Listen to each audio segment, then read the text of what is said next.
So let's put all of this together to understand now the ionic basis of the action potential. If you recall, when a small depolarizing stimulus, which is a suprathreshold stimulus, is applied to an excitable cell, you first see a local response. The local response is an electrotronic graded response, and as this local response takes the membrane potential to the firing level, the threshold level, it would result in developing a rapid depolarization of the membrane. That is the onset of the action potential. Now this rapid depolarization we can now understand in terms of the opening of voltage gated sodium channels. So this early local response, this early depolarization triggers the opening of a critical number of voltage gated sodium channels, and these open rapidly, and as they open rapidly they allow sodium influx, and the sodium influx causes further depolarization, and that further depolarization opens up even more voltage gated sodium channels, which causes further influx of sodium, further depolarization, and hence we have a good example for a positive feedback cycle functioning here, which increases rapidly the conductance of the membrane for sodium and a resultant rapid depolarization. Now this rapid depolarization is so powerful that it actually continues beyond the zero level, and remember the voltage gated sodium channels, they open rapidly but they also close rapidly, and within about a millisecond or so many of these channels which are opened up are beginning to close, and that is where we reach the peak of the action potential. Around the peak of the action potential, many of the voltage gated sodium channels are beginning to close, and therefore the sodium influx is beginning to decrease, and this is the point about 1 to 2 milliseconds after the stimulus where the slowly opening voltage gated potassium channels are catching up. The voltage gated potassium channels were also triggered by the same stimulus, by the same early depolarization, but their opening process is slower. It takes about a couple of milliseconds, and around this point we have voltage gated potassium channels now opening up, and therefore potassium efflux beginning to occur. So a combination of the decreased sodium influx and the increasing potassium efflux now results in the membrane potential dropping back towards the baseline, and you have the rapid repolarization phase. So cessation of sodium influx due to closure of voltage gated sodium channels, and potassium efflux due to opening of voltage gated potassium channels. The voltage as the membrane potential reaches resting levels, most of the voltage gated channels become closed. They are in a inactivated state. They are unable to respond again until they go back to the resting state, and the the voltage gated potassium channels continue to be open for some time because of their slow closing just as their slow opening. So this leads to continued efflux of potassium, which is however now at a slower rate, and this is the slow depolarization, the slow repolarization, and then the potassium efflux continues for some time, and that is the after hyperpolarization. Around this time there has been sufficient time now for most of the voltage gated potassium channels to close up now, and therefore the membrane potential returns and stabilizes at the resting membrane level.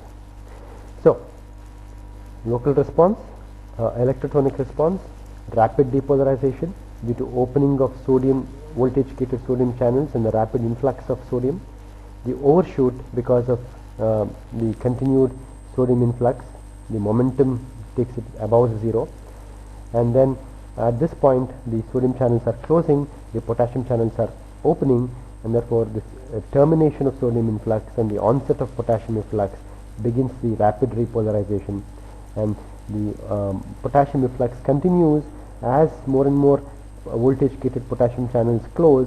The rate of efflux slows down, and you have this slow repolarization, and then the efflux of potassium continues for some time, and there is this hyperpolarization phase 2, finally stabilizing in the resting state.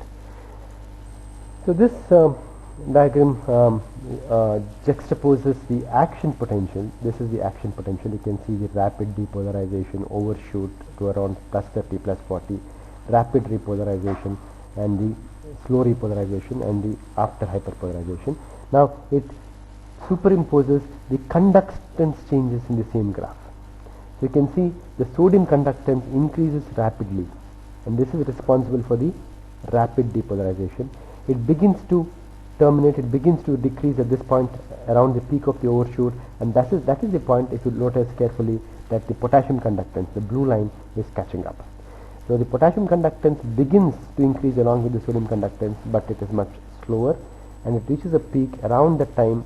The action potential has reached a peak, and then now the potassium conductance is far greater than the sodium conductance, and therefore potassium efflux is more dominant than sodium influx, and therefore the membrane begins to repolarize, and the potassium conductance falls off gradually, and as it falls off, the rate of repolarization slows down, and then ultimately, because of some amount of potassium conductance which persists for 2 to 3 milliseconds even after the onset of the action potential, there is a phase of hyperpolarization, and then it returns to the resting state. So we can wind up with a summary of the action potential, the ionic basis of the action potential. So we begin by a depolarization due to a stimulus which leads to rapid opening of a few voltage gated sodium channels. The sodium influx via these voltage gated sodium channels causes further depolarization of the membrane, leading to opening of even more voltage gated sodium channels. So this is an important aspect, the positive feedback cycle of voltage gated sodium channel opening. This positive feedback cycle that is set up will lead to a rapid explosive depolarization, which we see as the rapid depolarization phase. The depolarization carries the resting membrane the membrane potential beyond the zero level, and that is the overshoot. By now, the slowly opening potassium channels would be catching up, and this is the time when the sodium channels are deactivating. So the deactivation of the sodium channels leads to cessation of the sodium influx, and the depolarization ends, and the slowly activating potassium channels, which are open by now, lead to potassium efflux, and the potassium efflux leads to rapid repolarization. As the membrane potential approaches resting values, the potassium channels begin to close, and the rate of repolarization becomes slower, and that is the slow repolarization. However, potassium channels remain to be open for some time because they are slow in closing, and the membrane potential actually dips below the resting level, and that is the after hyperpolarization. Finally, the sodium potassium pumps do help in restoring the membrane potential back towards the resting state. So an action potential may be defined as a transient, rapid, regenerative depolarization of the membrane potential in response to a suprathreshold stimulus. It is caused by rapid changes in the membrane permeability, which are triggered by an initial critical degree of depolarization.